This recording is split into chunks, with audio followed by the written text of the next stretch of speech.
Good morning and welcome to Daily Devotions with Pastor Joe. This is Pastor Joe, and we're looking at Psalm 15 today, where it says here, "Who shall dwell on your holy hill?" Psalm 15 verse 1, a psalm of David. "Lord, who shall abide in thy tabernacle? Who shall dwell in thy holy hill? He that walketh uprightly and worketh righteousness, and speaketh the truth in his heart. He that backbiteth not with his tongue, nor doeth evil to his neighbour, nor taketh up reproach against his neighbour, in whose eyes a vile person is condemned. But he honoureth them that fear the Lord. He that sweareth to his own hurt, and changeth not. He that putteth not out his money to usury, nor taketh reward against the innocent. He that doeth these things shall never be moved." And so the entire psalm is based upon this premise and this question. A question of asking God who will abide in his tabernacle, his holy hill, who is going to dwell with the Lord. Or in other words, what are some marks of people that you can see that clearly identify that they are indeed serving God.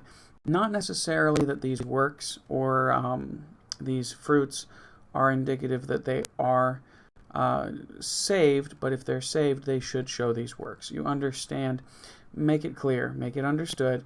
The works do not save, but the salvation does bring works. And so David asks, who is it that's going to abide? Who is it that's going to dwell? And of course, the idea of abiding is not just who's going to stay there for a little bit. Dwelling is not who's going to stay there for a little bit. It's a permanent dwelling. Who's going to go to eternity to be with God and not to be without God for all of eternity. Verse 2, it says very plainly, he that walks uprightly. So does that mean standing up straight and walking in a straight line in a military fashion? No. It means to walk uprightly. It means when it says to walk, the Bible very often says to walk or talks about your conversation. It means the way that you live. It means that it's talking about the different aspects of your life that show your character. So your character is upright, that it is not crooked, that it is not perverse, that it is not messed up, bent, or turned in a way that it ought not to be. And so the person who walks uprightly, all of their business doings, all of their everything they go through, they do things rightly. They live a godly life. That's basically what it's saying. And then works righteousness, the ones who do righteous works, that don't work evil. Of course, you can consider that the inverse of these things is true as well, that the people who do not work righteousness or work evil in their lives will not dwell in God's tabernacle or his holy hill. So working righteousness, we understand. When you see people who are doing good deeds, we understand that that's indicative of a heart of love and a heart of care. And once again, those people, that's one of the signs of possibility that you are saved and living for God and living the right way. Doesn't mean for sure that you are, but if you are, you should be working righteousness. Speaks the truth in his heart. From the very, very heart of heart, you do your best to speak the truth.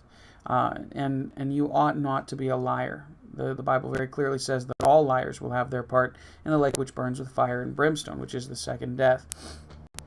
At one point, somebody asked me, you know where liars go, right? And I said, yeah, Washington, D.C.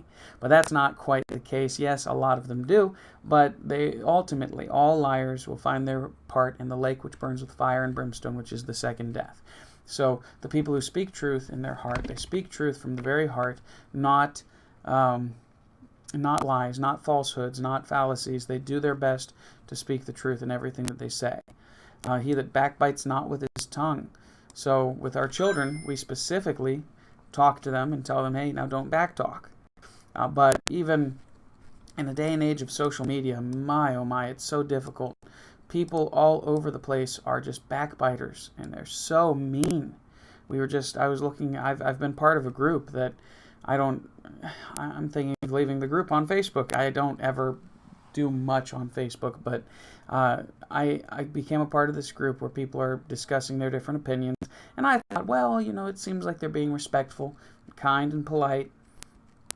It's gone far from that. People are mean, people are cruel, they're snapping at each other, and That's not the way to do.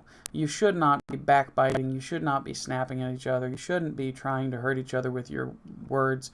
You should be trying to uplift and to teach and to admonish one another. And the Bible tells us over and over again to do those things. Don't backbite with your tongue. But what's the opposite of that?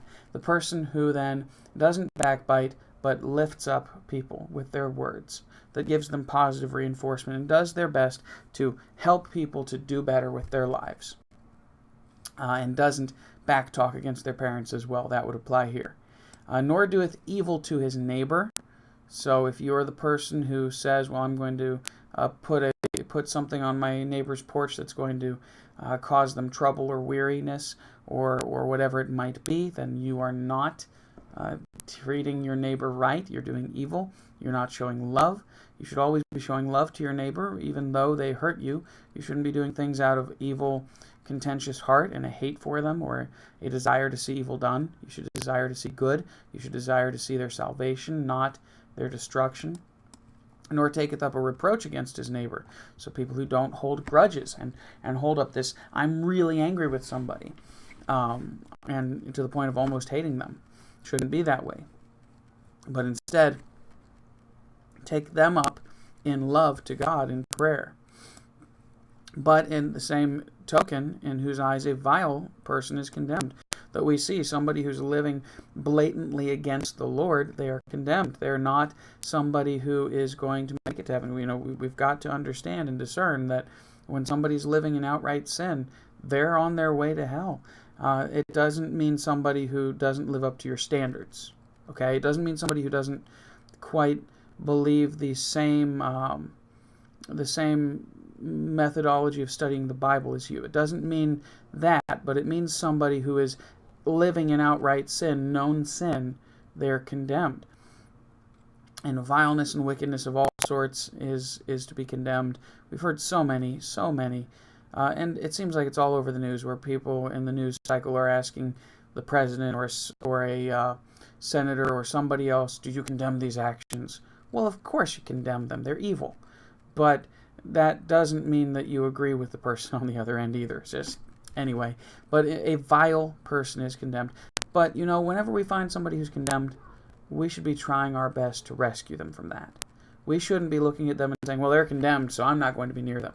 We should be doing our best to try and rescue them, while also keeping in mind the idea from earlier in the Psalms that we should do our best to minimize our friendship with those people, because we've got to be careful not to let them influence us for the wrong. We should also be trying to help them and influence them for the right the best we can, understanding that when they're doing evil, they are condemned. But he honoureth them that fear the Lord. So God honors the people who fear the Lord, who have a respect and a reverence for God. That makes sense. He gives honor to the people who honor him. He gives respect and care and lifts up the people who lift him up. He that sweareth to his own hurt and changes not. In other words, the person who says, I'm going to help you out even though it's an inconvenience to me. And then they don't go back and say, well, I'm tired. It is an inconvenience. I'm not going to do it. So two ideas here. Swears to his own hurt, is willing to help people even when it hurts themselves. Does their best to help people even whenever it's not the most convenient. And changes not. Doesn't change their word. Somebody who keeps their word. I wish more people would be honest, would keep their word, and would live up to these 5 verses in our day and age today. He that putteth not out his money to usury, or in other words, somebody who's not out just to get rich. Usury means unlawful interest. It means putting out, let's say somebody, your friend, was very poor and destitute at the moment, couldn't afford a loaf of bread, gallon of milk, bologna, whatever. You say, well, here's $10, and just pay me back 20 next week. Well, that's usury. If you put out your money and say, yeah, you know what, I can spare it, get it back to me when you can, and then, if you happen to make more, it's not a big deal. It's not talking about having a proper business with low interest rates and just saying, hey, we're doing this as a business, so we're making a small return. No, it's more like the cash advance people who say, well, yeah, you put in your paycheck and then give us an extra 25% next week, right?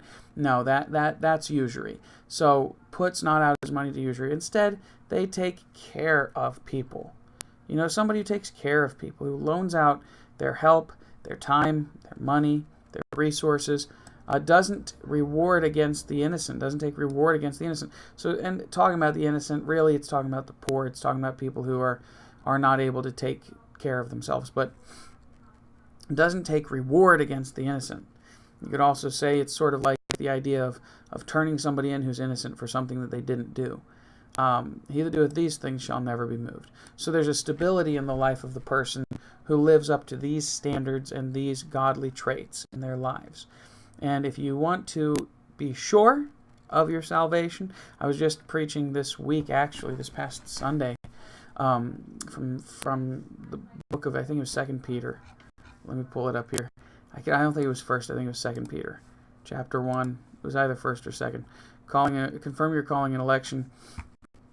Peter says, add these things to yourself, and do all of these things, because if these things be in you and abound, they make you that you shall neither be barren nor unfruitful in the knowledge of Jesus Christ. He that lacks these things is blind, forgets that he was ever purged from sin. Give diligence to make your calling and election sure. For if you do these things, you shall never fall. Once again, putting up this aspect of an idea of people who are already saved, doing what it takes to stay that way, doing what it takes to grow in good character traits that are going to keep them from evil. We can't do it completely on our own. There's a lot of people out there who've spent millions of dollars and thousands of hours trying to make themselves better, and they make themselves better somewhat, but ultimately they'll never make it to heaven based on those good works. But then the people who turn the opposite way, who say, I'm going to trust in God first, and then I'm going to aim for living this way and being better in these areas, giving God the glory, of course, letting God do the work, because we can't do it on our own, but there is an aspect of us taking the steps, trying to add these things to ourselves, keeping these ideas before our mind, saying to ourselves, am I walking uprightly?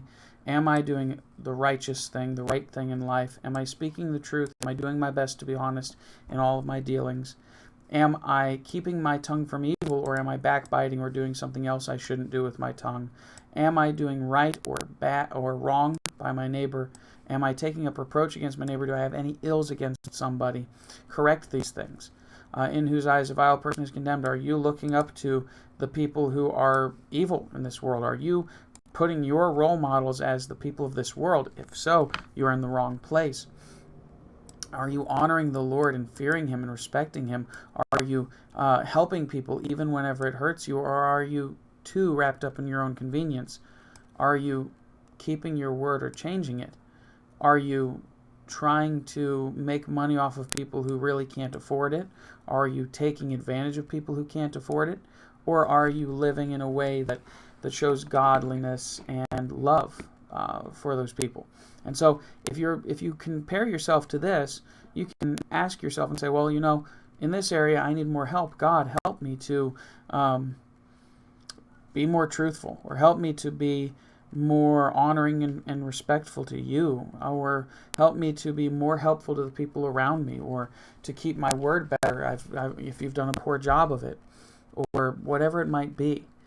So that's the recommendation today. Live up to what the psalmist David said here in Psalm 15, and you will never be moved. See you again on another daily devotion with Pastor Joe, hopefully tomorrow. Going to be traveling a little bit to family and friends for Thanksgiving. But if you like the video, hit the like button.